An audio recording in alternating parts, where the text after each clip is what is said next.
Hello, everyone, and welcome into Coach Craig's Sports. This is the Coach's Corner once again, where we are taking some time out of the day to talk to an NFL draft prospect and just talk a little bit more about their football journey, kind of how they've been preparing to take their game to the next level, a little bit more about them outside of football. For today's episode, obviously, it's a special day since we have Easter here. This was one that we've been planning for a little while. Obviously, you were a name that Cy Burnett mentioned last time as well, which is kind of funny since we were already kind of talking a little bit before that point, just trying to figure out when the time that would work for both of us at that point in time. But today we have Trevor Nowaske. He's a linebacker out of Saginaw Valley State. How are you doing today, Trevor? I'm good. Thank you for having me. Appreciate it. Appreciate you coming on. And just ended up being funny. Like I said, that Cy mentioned your name, and I'm like, wait a second, he's probably going to be the next person anyways, because we kind of have been talking to him for a little bit at that point in time. Obviously, finding the time and date and everything else was a little bit of a process, but it all worked out in the end, so can't be too upset there. Absolutely. But definitely do appreciate you coming on. So if you are out there and you're listening for the very first time, pretty much what we do here is kind of go through a little bit of Trevor's football journey. We'll talk a little bit about how he was training for his pro day, which he blew out of the water. A little bit about that experience. He is going to be participating in what they call local days for the Detroit Lions here pretty shortly. So we'll talk about kind of that experience headed into it and everything else like that. A little bit outside of the football, kind of what he enjoys doing, post-football playing career plans, everything else like that. People that have played a major role in his life, motivating him, everything else like that. Players he looked up to either growing up or kind of modeled his game after, everything else like that. And then when we get to the end, we kind of mentioned just a couple other players that may be going underrated in this year's draft class. So with that being said, we're going to start off a little bit with Trevor's football journey here. So I tell prospects just in general too, you can go for as far back as you want to. A lot of people go back to high school. Some people go a little bit further back than that, but just wherever you'd like to start off with, kind of your journey there, how you ended up at Saginaw Valley State and everything else like that. Yeah, absolutely. So I started in high school at Salem High School in Canton, Michigan. Originally played fullback. Back in the day, I was playing fullback for probably 2 or 3 years until I kind of transitioned to just mainly linebacker. Played a little bit of tight end at the end of my high school career. Getting recruited, wasn't super heavily recruited out of high school. A lot of Division II GLIAC schools, which is the conference I played in. And a lot of schools were recruiting me at defensive end. So one of the things I liked about Saginaw Valley was they believed in my abilities at linebacker. And I had a really good relationship with the coaching staff at the time. So ended up at Saginaw, had a great experience there. This past season we were 8-3, which we ended on a high note. Unfortunately, didn't make the playoffs. But we had some really close games with Ferris State, who ended up winning the Division II national title. Probably should have won, honestly. I talked with some of the guys who I ended up training with, and even they admit that, towards the end, we thought we had them. But it is what it is. Some personal accomplishments. I was all conference this year, which I'm very proud of. I led the league in interceptions as a linebacker with 4. Had about 100 tackles, about 10 TFLs, things like that. So overall, had a great year. But up until this point, I have a pretty good experience. A lot of good coaches and mentors in my life. Big shout out to my parents. My dad was one of my coaches growing up, all the way up until at the end of high school. So he's a huge factor in my life. He's still very involved in my life and is enjoying the process as well. So overall, it's been a good experience up until this point. Did he play back in the day as well then? He did, yeah. He had a very short stint with the Cleveland Browns back in the 80s. He played defensive end. So football runs in my family. Some good bloodlines.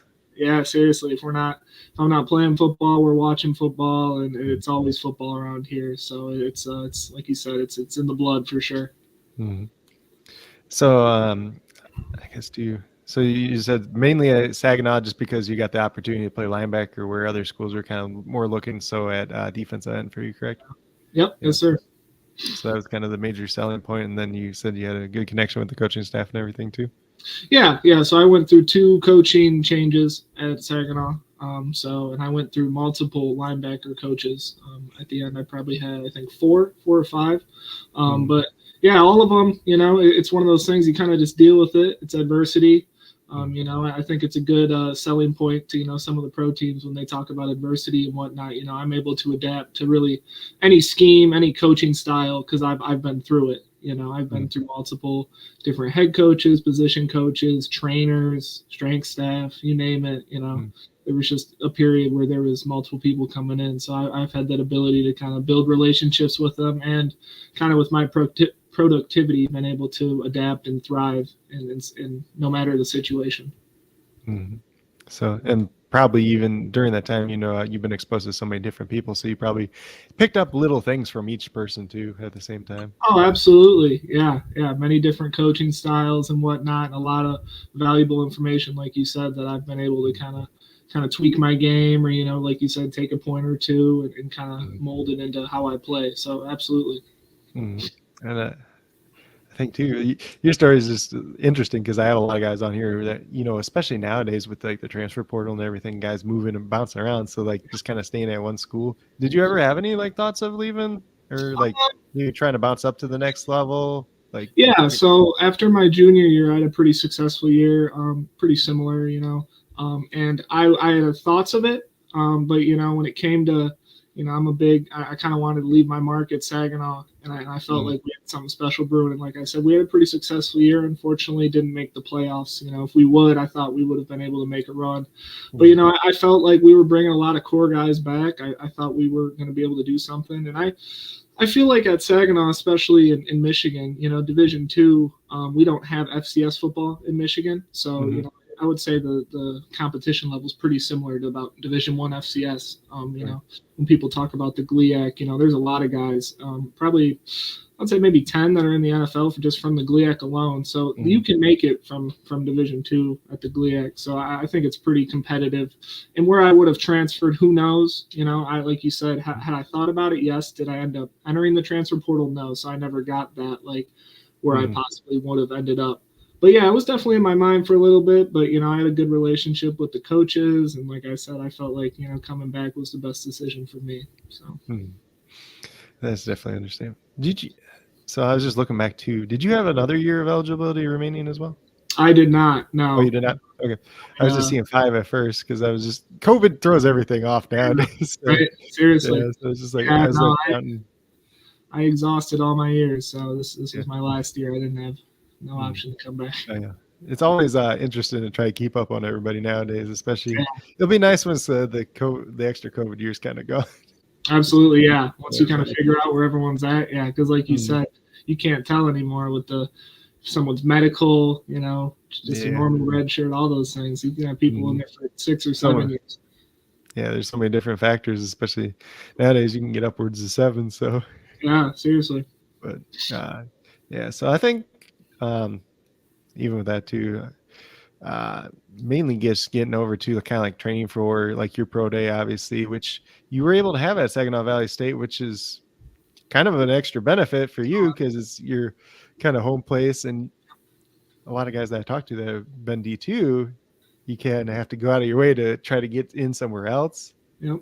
And so is this the first time Saginaw's had a pro day or not? I don't remember. No, so we had hosted it in the past, and then with COVID, it kind of threw things off. Okay. So we did it last year as well. And yeah, like you said, it's a little interesting, because at the Division I level, you don't have to worry about where your pro day is going to be. It's going to be at your facility. And like you said, I with Cy and a couple other people I've trained with, we're talking every week. Obviously you want to go to Saginaw's, but at the same time, if you can get into a bigger school's pro day, a Michigan State, things like that, where more eyes are on you, it benefits you. So it's kind of one of those things at Division II, you don't realize that people are struggling to try to get into those bigger pro days and have their name out there, because while we had a great turnout this year, we had 15, 16 NFL scouts, so it wasn't an issue with that. But there have been years where lesser scouts have come, and and obviously you want your times, and you want them to see you in front of the most eyes. So it is interesting, because at this level, you're kind of doing what you can to get into those pro days. So. And even with that, with not even just seeing with the most eyes, it's getting as many connections as you can during that experience too. So, but kind of off that, just talking about your pro day, I don't know if you want to go through some of your numbers or not, but obviously they were very good. But we can just kind of talk about your general experiences too. Yeah. Yeah, for sure. No, yeah, I had a great experience. Like you said, I felt like I did what I needed to do. A lot of people have asked me, they've said, did you know you were going to run that fast or jump that high? I ran a 4.5 official 40. And yeah, I knew what I was going to do. When it comes to training, you're doing that every week. So, and everything's timed, so you kind of know going into those things what you're going to do. And at that point, it's on you. I like to say, I've said this a lot. I feel like I thrive under that kind of all eyes on you, that pressure situation. And, I PR'd in almost everything I did. So yeah, no, ran a 4.5 40, had 25 on bench, 10-2 broad, 6.75 3 cone. And when you look at, there's like the RAS relative athletic score. I think in this draft class, I'm number 2 out of all linebackers. So, like I said, I'm very proud of what I've done, and I'm looking forward to, kind of what comes with that success in that pro day. And it's been picking up lately. So yeah. Mm-hmm. So I'm just so just remind people where you trained at again too as well. Obviously, I know you trained at the same facility as Cy Barnett, but if people aren't, that. No, yeah, totally get it. Yeah, I trained at Impact Sports Performance. It's in Novi, Michigan. Guy by the name of Jim Kielbasa, he trained us. And like you said, Cy trained there. A lot of GLIAC guys, a lot of MAC school people. We had people from Central, a lot of people from Central, a couple guys from Illinois and whatnot. But yeah, he does a great job over there. Big shout out to Jim and his staff. They got us right, and he's got the blueprint. If you're a guy coming out next year or whatnot, and you're looking for a place to train, he's got the blueprint in terms of what you need to do to set yourself up for success. It's one of those things when you go into pro day, you don't realize how it's all really just technique, a lot of steps. You just got to trust the training. When it comes to those short area shuttle drills, there's certain steps you got to take, and there's certain angles you want to be at, and you don't really think about that stuff until you actually do the drills, and even with 40, you want to get certain amount of steps in 10 yards, and your first steps got to be a certain way and whatnot. And he knows exactly, the way to train you, and he'll record you and be like, oh, okay, this is where you need to work on your stuff. But yeah, he did a great job. Like I said, trained with a lot of guys who did very well in our pro day, and has been getting recognition because of that. So yeah, shout out Jim. Yeah, so if you're somebody that's listening, looking for next year, it should be a pretty big selling point. Look at kind of the results you put up. Look at even like Cy, when we talked to him, just because he tested last year, and then came back and then tested again this year, and just even the differences between the 2 years and everything too. Yeah, he went nuts. Yeah, he ran like a 4.3. Yeah, he's super fast. So yeah, definitely an interesting guy to talk to. So kind of moving over from the pro day. So the local day is Tuesday coming up, Tuesday. So you were the Detroit Lions. Local days is where you're going. Talk a little bit about kind of what local days are, and then that process for you, just because a lot of people out there probably listen and don't know as much about local days probably. Yeah. So for the local day, it's kind of in the name, it's got to be local people. So if you went to school locally, in Michigan, or you're originally from Michigan, you can have the opportunity, if they select you, to come to the local day. So I got selected, talked to a scout after my pro day, and yeah, I'm looking forward to it. It's pretty similar to what a pro day would be. I don't believe I don't think you'll be doing testing. I think you'll have the option to. I'm not entirely sure what it entails. We have an itinerary, and it's, we're going to be doing drills, and we'll be in the classroom going over scheme and whatnot. But that's all we really know. I've talked to some guys who have done it before, and I'm like, what can I prepare for? And honestly, they're like, it's kind of different every year. You'll go in there and they'll, put you on the board and stuff and see your IQ and kind of how you, react to certain things. But yeah, I don't know a whole lot. I'm very excited for the opportunity, to go meet the coaching staff and kind of see how they operate. And, I'm a huge Lions fan, so that's an awesome opportunity for me growing up in Michigan. So yeah, I'm looking forward to it.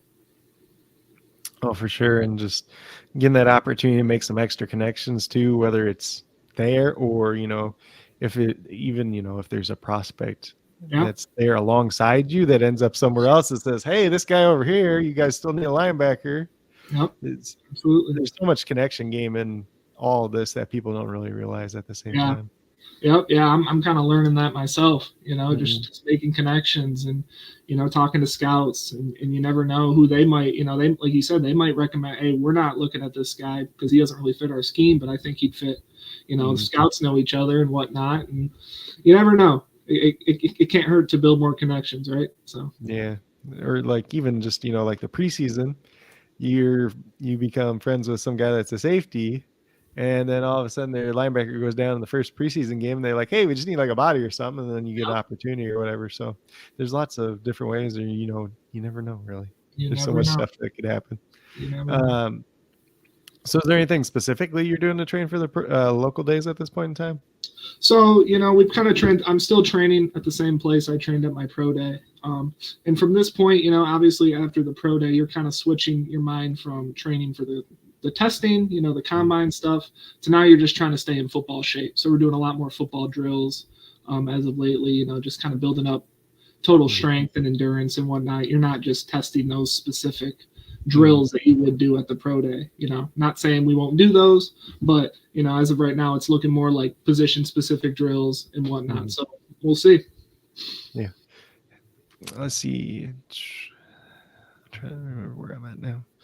Give me a second here. So kind of like the next one, we're moving a little away from football at this point in time. So kind of your hobbies outside of football, what you studied like at your time at Saginaw Valley State, and what your plans are like post-football playing career, which obviously happens at some point in time. We never know when that's going to happen, but hopefully that's not for a long time.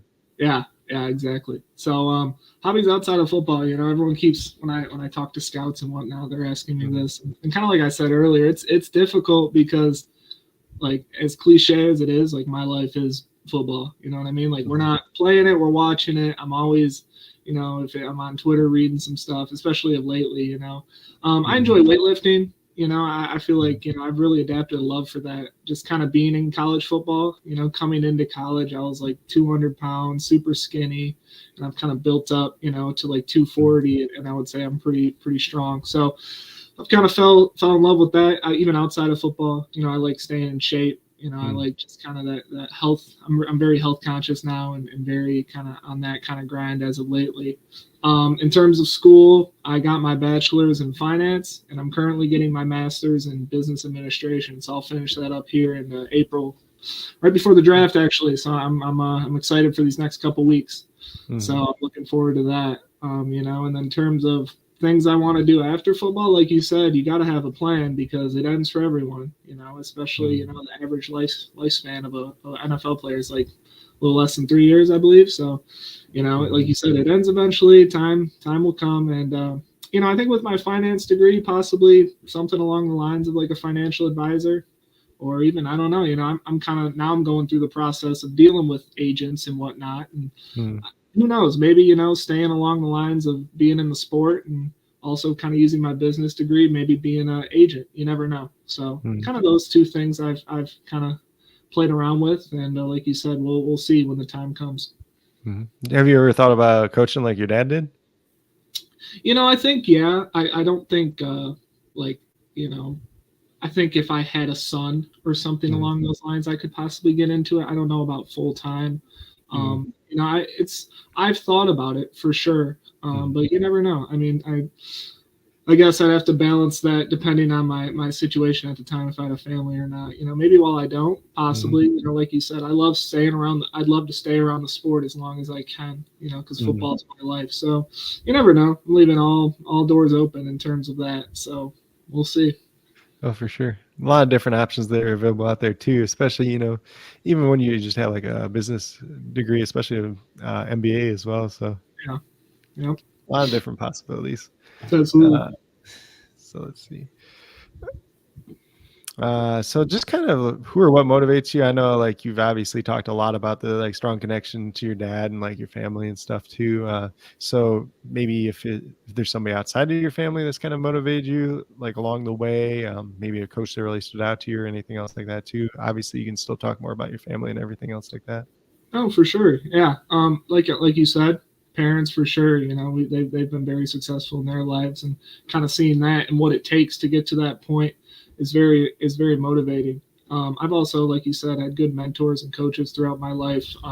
One specifically, Ted Barker. He was my linebacker coach in high school. I still have a pretty good connection with him. When I'm not training at where I train for my pro day, I go to his gym, and we're always talking ball and whatnot. And he's a big believer in me. He texted me the other day and was talking about how proud he was of me and whatnot. And so, just people like that who, I've always believed in myself. I'm kind of getting to that point where my confidence level is very high at this point. I've checked the boxes on my pro day. I went to this bowl called the Tropical Bowl where I excelled in that as well. And, kind of getting to this point where all these people have really believed in me and they've motivated me to kind of, really tap my true potential.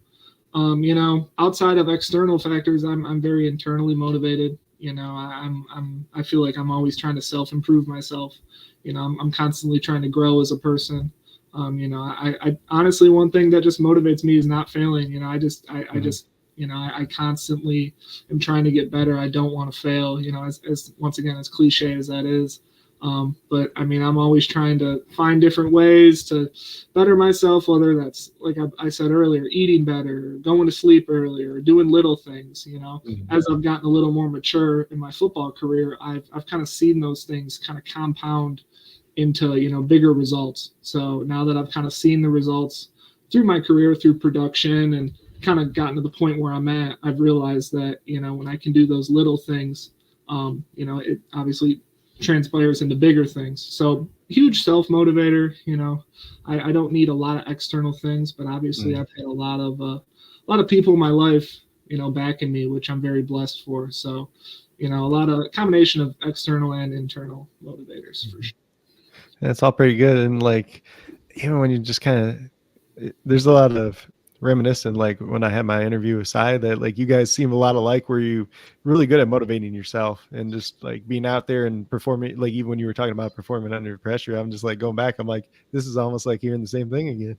Yeah, it's kind of funny because, like you said, like we're always at training together, and it's kind of funny. Like the other day, we're running on the treadmill, like an incline treadmill, and and he, we're done with the workout. Like there's no more we got to do. We're done. And, all of a sudden he's like, all right, I'm going for 10 more seconds. And then I kind of see that and I'm like, well, if he's going to do it, I got to do it, and we're always pushing each other. He's a great guy. I didn't really know him before this process, but we've become good friends.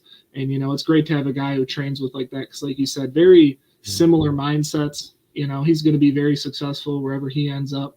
Solely on that, because he's self-motivated and he's just kind of fearless when it comes to that stuff. So big shout out to him. He pushes me every day, and I'm glad he's a part of the training because it's been good so far. It's always good to have like that other person that's trying to push you, because you always hear like the cliches, like first guy in, last guy out. Well, if you got somebody else that's pushing you for that all the time, then it makes both of you better at the same time too. Oh, for sure. Yep. So kind of the last like major question here, the portion that we go through is kind of a player maybe that you model your game after, you really looked up to or tried to like adapt things from. I know this is a little bit different question for everybody. No, for sure. Yeah. In terms of, I guess, model game after, maybe it'd be like a Bobby Wagner kind of deal. He's just kind of the field general. I love his physicality of play. I like to pride myself and say I'm still very physical. I feel like nowadays it's a lot more speed from the linebackers, but I just do love the physicality of the game and do pride myself on that. It also his ability to kind of play the run and the pass. Like I said, I had 4 interceptions this year, 7 pass breakups. So I would like to say I kind of model my game after him. Another person I look up to for sure, his name's Anthony Pittman. He plays for the Lions. He kind of does similar things that I would do in our defense at Saginaw, where he's kind of a stand-up edge kind of guy, where he's setting the edge, but he also drops back in coverage at times, and he's kind of the force defender. He also played in the GLIAC. He played at Wayne State, and he's also been – he comes to our training every once in a while. He's a local guy. And he's come and talked to us and kind of talked about his journey. He's been in the league for 4 or 5 years now, but he's been through the ups and downs. He's been on the practice squad. He's been cut. He got put on things like that. And I kind of look up to that, just that adversity and how he's handled it, and how he's able to kind of just adhere all those things and been able to fight through. And now he's finally making the 53 consistently. So I've looked up to that in that terms. And also he's a pretty similar style player. He also is, I said this earlier on another podcast, just a menace on special teams. And I would like to say that if I were to make a team, I feel like that's where I'd really thrive. I love special teams. You know, I feel like I could be like a special team ace. And yeah, those are two guys I look up to for sure. Yeah, that's definitely a big factor when you're talking at the next level too, is just being the ability to play special teams plays such a big role, especially when you're fighting, you know, when you're towards the bottom of the roster just in general. Yeah. Because you got guys that get drafted and they're just like, I never played special teams like a day in my life before. Yeah, no, for sure. You know, I've talked to multiple scouts, and they're very, you know, one thing I like about it is they're very blunt and they tell you how it is. You know, I talked to one the other day and they're telling me, like, if you're going to make the team or you're going to have a chance of making the team, you're going to have to be good on special teams. And, you know, I love that because, like I said, I kind of thrive on that, you know, and like you said, as I got later in my career, didn't play as much special teams, but especially in my early days when I wasn't playing as much, I thrived on that. You know, I'd be running down on kickoff just so pumped. And I'm looking forward for those opportunities again. So, you know, when I get those, I'm going to make the most of them for sure. Yeah, back in the day, that was my favorite. Just on kickoff, just run down. Just absolutely. Yep. Especially, you know, obviously you have the pretty good speed too as well, so that definitely makes a good factor. Yeah. No, I think I kind of fit the prototypical. You know, every special teams I'm able to make plays. One with my size and two with my speed. I think. You know, I think that's what teams are kind of looking for, and someone who obviously can play their role on defense, but as well, you know, especially early on in their career where they're kind of learning the ropes, being able to kind of thrive on those special teams. And I think I could do that for sure. Do you think I know like you kind of talked about being around different schemes, different coaches and all that stuff. Is there like a scheme like you think you would fit best in? You know, when I go to the Lions Day, I'm kind of slotted as inside linebacker. You know, I played outside my whole career. You know, I'm not going to put myself in a box. You know, I think really, like you said, with my frame, with my size, with my speed, you put me out there at, you know, defensive end, stand up end, inside, outside. I think I can do it all. You know, there's been times where I've, you know, especially in our defense, you know, I'm just a guy setting the edge, you know, because of my size. And then also I'm dropping back, you know, getting picks. So I think wherever you put me, I'm going to make plays. And, you know, I firmly believe that. So like I said, I don't think there's one scheme that I would say fits me best. I think, you know, wherever the coaches see me best is where I'll thrive. So. Sounds like a little bit of, you know, ability to move around. Kind of almost sounds like, you know, the way the Patriots always would kind of draft linebackers and try to move them around and stuff like that too. Almost Kyle Van Noy did a lot of that for a couple of years. So. Yep, you never know. Like you said, I'll play wherever. You know, a couple teams have asked me to, you know, would you be willing? Because I said earlier my background was playing fullback in high school. Would you be willing to play fullback? One team asked me that, and I said, I'll play quarterback. You know, I don't care. You know, I can't throw the ball to save the life of me. But if you put me out there, I'm gonna do my best to make some plays. So, you know, wherever you put me, I'm gonna make the most of it. Oh, for sure. That's just a great attitude to have, just in general too. So that's kind of the major part of our questions. Is there anything else like you really like to highlight, just in general, that you kind of like to have out there? Oh, like I said, I mean, overall, I've had a great experience up until this point. You know, I've said this a couple times on different various podcasts and whatnot. If you would have told me I'd be in this situation a month ago, I would have been like, "You're crazy." You know, I'm very confident in myself, but I'm also realistic. And coming from a Division II school, you know, before my pro day, I was not highly, you know, touted or even, you know, scouted at all, really. You know, I just didn't have that luxury of being at a bigger school. And, you know, when you get production at a smaller school, it's good, but everyone's like, you played Division II, you know? So then I went to the Tropical Bowl where that's more Division I talent, you know, FBS players, and I excelled there, you know, talked to a couple scouts there. And so kind of checked that box like, okay, I can play with these guys. Because in the back of your mind, you're always, you know, it's Division I. I want to, you know, I believe in myself, but can I play with these guys, you know? And then I got there, and it was kind of like the same at playing, you know, Ferris State or Grand Valley, people at our level. So I'm like, okay. You know, and then obviously, like we talked about, did very well at the pro day. I think, like I said, in terms of overall athleticism, if you're going off statistics and that RAS score, and I'm number 2 in the whole draft. So, I mean, I've proven my case now, and I'm very excited for the future. It's been picking up as of lately. I'm excited to go to the local day and prove myself again. That's one thing I look forward to. Because I like I said, my confidence is at an all-time high. I'm prepared. Everyone keeps asking me, like, what's the day-to-day like, and it's boring. I'm not gonna lie. It's a lot of doing the same stuff. Eating right, going to sleep. Watching. Especially with this local day, kind of going over your notes again to make sure you're refreshed on football and whatnot. But if you want to get to the next level, if you want to get to the NFL, that's what it takes, right? So I'm willing to do whatever. Like I said, I've enjoyed this process, and overall, it's been a good experience. So. Oh, for sure. And just like even what you were talking about too, like with Division II guys, like people see the production, but then they're like, can they play versus it? It's just getting the film out there versus better competition too, and getting it's more of a challenge for guys that come from the Division II, because I've talked to quite a few of them so far, and just being able to prove like, hey, I can actually do this too. So like you have to do a little bit extra. Oh, for sure. Yeah, you're behind the 8 ball, no matter what. There's always going to be that asterisk no matter what you do. I bet there's people saying that about me, with the times and whatnot. Well, that's great, but he played D2 ball, you know what I mean? And I mean, I guess at the end of the day, like I keep saying, I'm just going to keep proving them wrong. I've done it so far. I've gotten to this point. I'm kind of getting my name out there. So I mean, whatever I got to keep doing, I'm going to keep doing it. I'm going to keep pushing. And at the end of the day, I think it'll pay off. So I can't remember exactly who I said this with before, but like sometimes just with those D2 guys, sometimes you have them than the guy that's run the same time and everything, because they got that underdog mentality, so they're going to push extra harder. So a lot of times, and you'll see that happen too. There's all these guys that go late, go undrafted, they came out of smaller schools, and they're playing big roles in the NFL. There's plenty of examples out there. Yeah, like you said, sometimes when you're not, I'm not saying they get handed everything to them, but when you're playing at a bigger level, obviously you have a lot more luxuries. There's guys on D2 don't even have meal plans. You know what I mean? You gotta fight for a lot more, and that's just how it is. You're always going to have that chip on your shoulder, and that's not going to leave when you make it to the next level. You're going to continue to fight for everything you have, because that's all you know. So. And even at the end of the day, like I say too, because like I do a lot of coverage with like XFL and USFL and stuff like that too.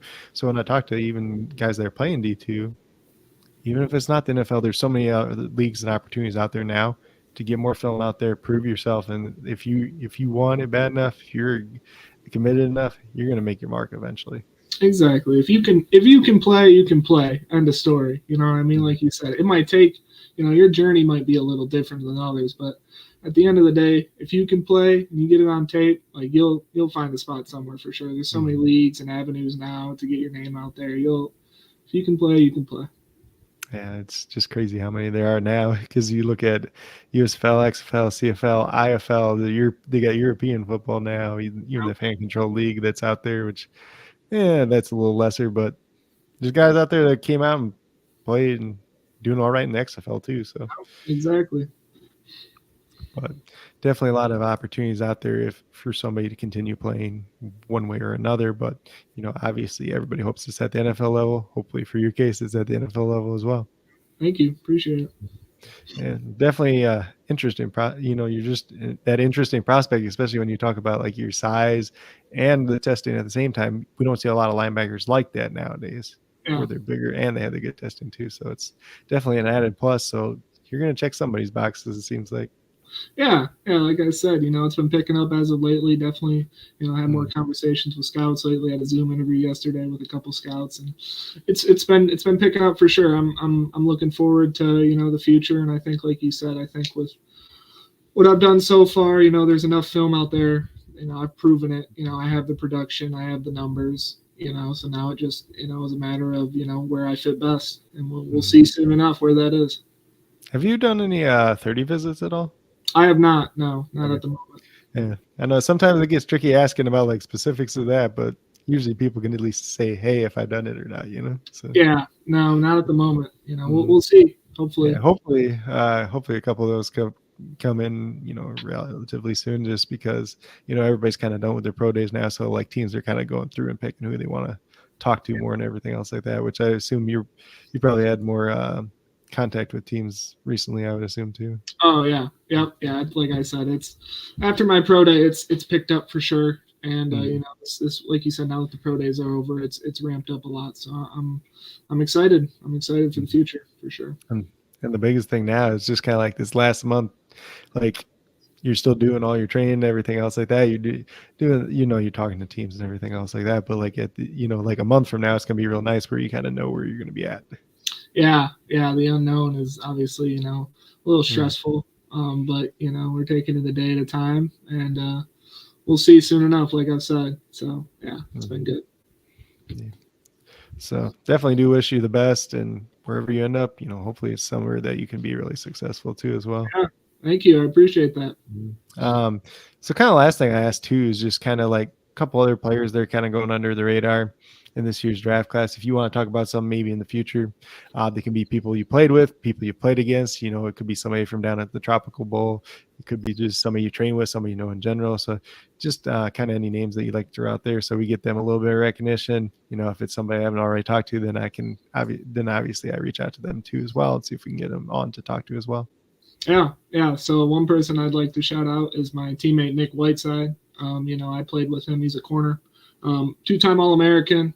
He was pretty heavily recruited, or not recruited, but he's getting looked at by a lot of teams. So in terms of recognition, he's gotten it all.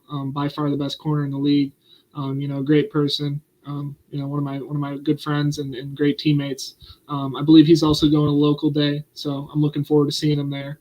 He ended up at Central Michigan's pro day and did very well there. So, in terms of if he's under the radar, I don't believe he is, but if you want to get him on here, get him on here. He's a great guy, and he'll kind of tell you his story. And then obviously with, like we talked about, Cy Barnett, obviously I know you talked to him, but I couldn't speak more highly of him, great guy.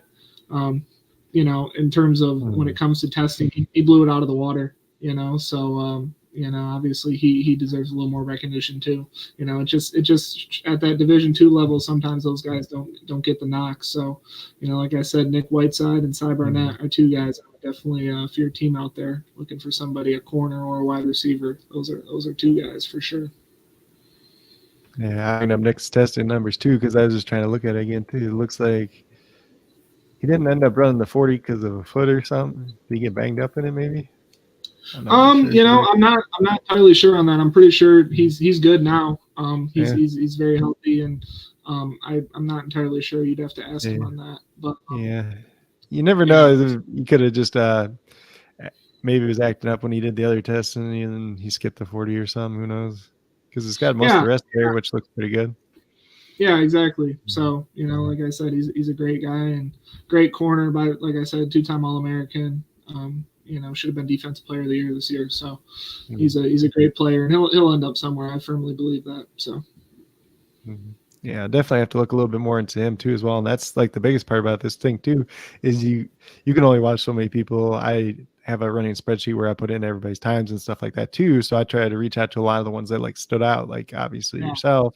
So it's just getting the people that were kind of interested, maybe going a little bit under the radar too, just in general, getting them on, talking to them, learn a little bit more about their story just in general. Yep, exactly. Like you said, it's sometimes tough. There's so many people and so many pro days and whatnot, and sometimes you got to get that time in the rough. So. I think last year my spreadsheet had like 600 names in it too. So, and obviously, only 250 some people can get drafted. Yep. There's going to be a bunch of other people that sign on. There's going to be people that go to other leagues and stuff like that too. And even now, like I'm looking around with USFL and XFL, I started doing a bunch of stuff for USFL because that's starting up next week. And I'm like, hey, I remember a lot of these guys, seeing them from spreadsheet and pro days and everything last year too. So it's definitely interesting to hear people's stories just in general too, though. Yeah, absolutely.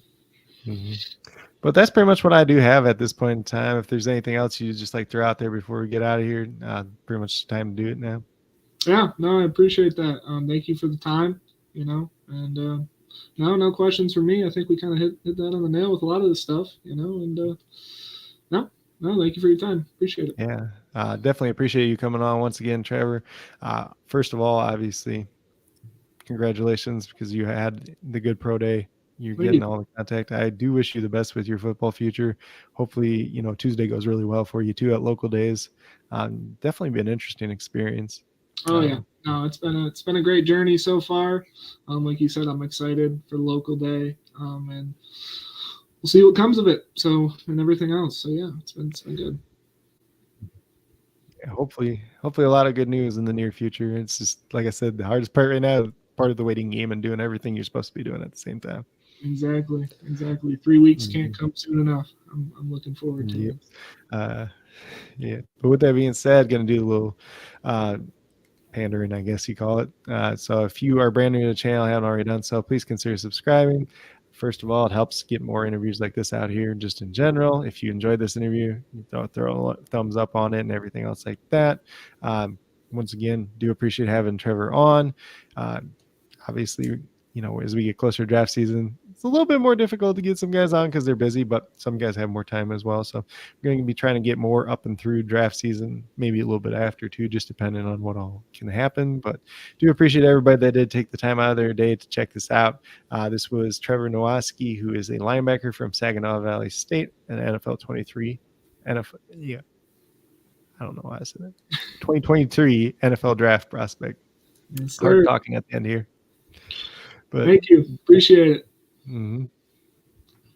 Let's see here.